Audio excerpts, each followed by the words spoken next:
আসসালামু আলাইকুম dear audience, কেমন আছেন সবাই? আশা করি সকলেই ভালো আছেন। ফার্মা ক্যারিয়ার বিডি চ্যানেলটিতে আপনাদের সকলকে স্বাগতম জানাচ্ছি। আজকে আমরা আলোচনা করতে যাচ্ছি H2 রিসেপ্টর অ্যান্টাগনিস্ট বা H2 ব্লকার গ্রুপের ড্রাগ ফ্যামোটিডিন নিয়ে।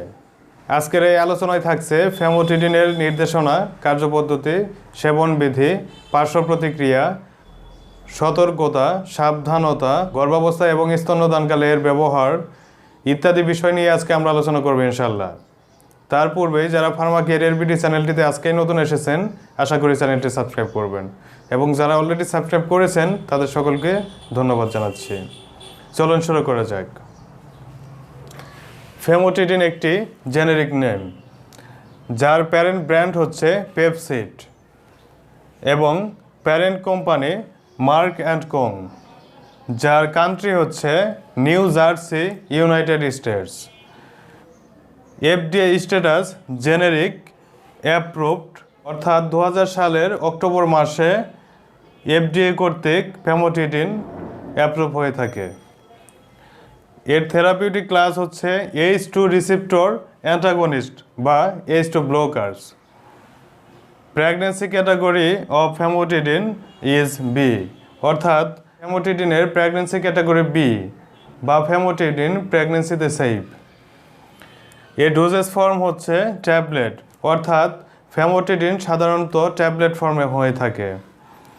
এর স্ট্রেংথগুলো হচ্ছে 20 মিলিগ্রাম এবং 40 মিলিগ্রাম, অর্থাৎ ফ্যামোটিডিনের সাধারণ স্ট্রেংথগুলো হচ্ছে 20 মিলিগ্রাম এবং 40 মিলিগ্রাম ট্যাবলেট। বাংলাদেশে ফ্যামোটিডিনের লিডিং ব্র্যান্ডগুলো হচ্ছে brand names Famotac, Square Pharma, Famodin, Acme Laboratories, Famotid, Drug International, Novatac, ACI Pharmaceuticals, Peptid, Opsonin Pharmaceuticals, Servipep, Sandoz এবং ইয়ামাডিন, বেক্সিমকো ফার্মা ইত্যাদি ব্র্যান্ডগুলো বাংলাদেশের লিডিং ব্র্যান্ড। যে সকল রোগের ক্ষেত্রে ফ্যামোটিডিন নির্দেশিত বা ইন্ডিকেটেড সেগুলো হচ্ছে ইন্ডিকেশনস বা নির্দেশনা: সাধারণ গ্যাস্ট্রিক আলসার, অর্থাৎ সাধারণ গ্যাস্ট্রিক আলসারের ক্ষেত্রে ফ্যামোটিডিন নির্দেশিত। সক্রিয় ডিউডেনাল আলসার, অর্থাৎ অ্যাক্টিভ ডিউডেনাল আলসারের ক্ষেত্রেও ফ্যামোটিডিন নির্দেশিত। বুক জ্বালা এবং অ্যাসিড পেপসিনের প্রশমনের ক্ষেত্রে ফ্যামোটিডিন নির্দেশিত। জোলিঞ্জার এলিসন সিনড্রোম এর ক্ষেত্রেও ফ্যামোটিডিন নির্দেশিত। পুনরায় ডিউডেনাল আলসারের প্রতিষেধক হিসেবে ফ্যামোটিডিন নির্দেশিত। ফ্যামোটিডিনের মোড অফ অ্যাকশন বা কার্যপদ্ধতি হচ্ছে মোড অফ অ্যাকশন বা কার্যপদ্ধতি হচ্ছে ফ্যামোটিডিন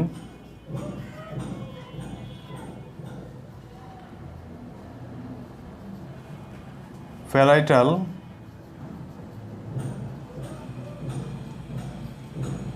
সেল এর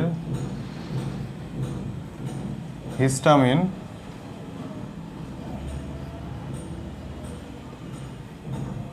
H2 রিসেপ্টরকে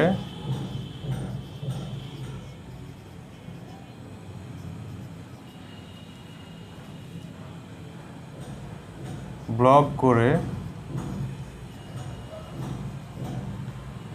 কাজ করে থাকে।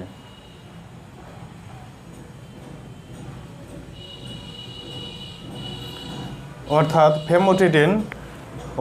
ফ্যামোটিডিনের মোড অফ অ্যাকশন বা কার্যপদ্ধতি হচ্ছে ফ্যামোটিডিন প্যারাইটাল সেল এর বা প্যারাইটাল কোষের হিস্টামিন H2 রিসেপ্টরকে ব্লক করে কাজ করে থাকে।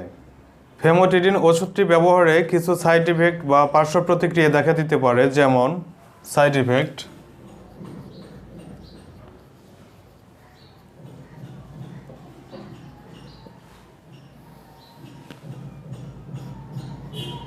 হেডেক বা মাথা ব্যথা,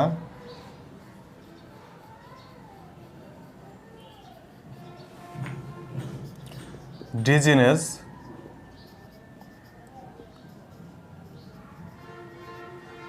বা মাথা ঘোরা,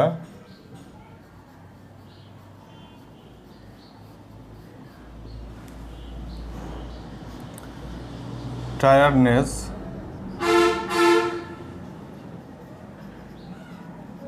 বা ক্লান্তিবোধ,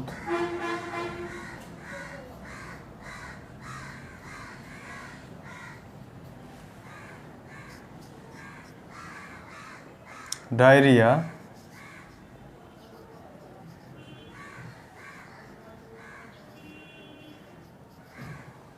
বা উদরাময়,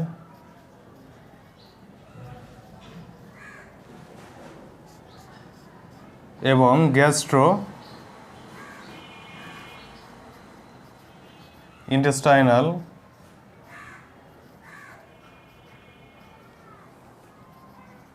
ডিস্টারবেন্স।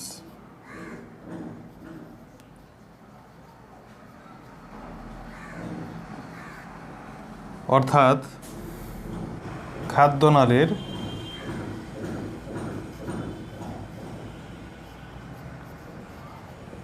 অসুবিধা।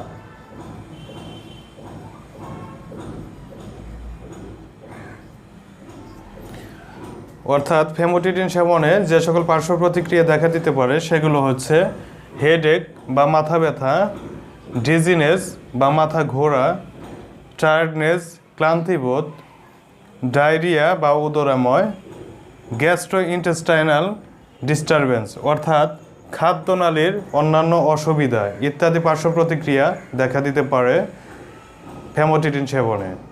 ফেমোটিডিনের সেবন মাত্রা ও বিধি হচ্ছে doses and administration. Zollinger Ellison সিনড্রোমের ক্ষেত্রে 20 mg এভরি 6 আওয়ার্স অর্থাৎ প্রতি 6 ঘন্টা পর পর 20 milligram tablet. Dose up to 800 mg daily in divided dose অর্থাৎ বিভক্ত মাত্রায় 800 মিলিগ্রাম পর্যন্ত দৈনিক। রিফ্লাক্স ইসোফ্যাগাইটিসের ক্ষেত্রে 20 to 40 mg twice daily for 6 to 12 weeks অর্থাৎ রিফ্লাক্স ডিজিজের ক্ষেত্রে 20 থেকে 40 মিলিগ্রাম দিনে 2 বার 6 থেকে 12 সপ্তাহ, যার maintenance dose 20 milligram twice daily অর্থাৎ মেইনটেন্স ডোজ দিনে 2 বার 20 মিলিগ্রাম ট্যাবলেট।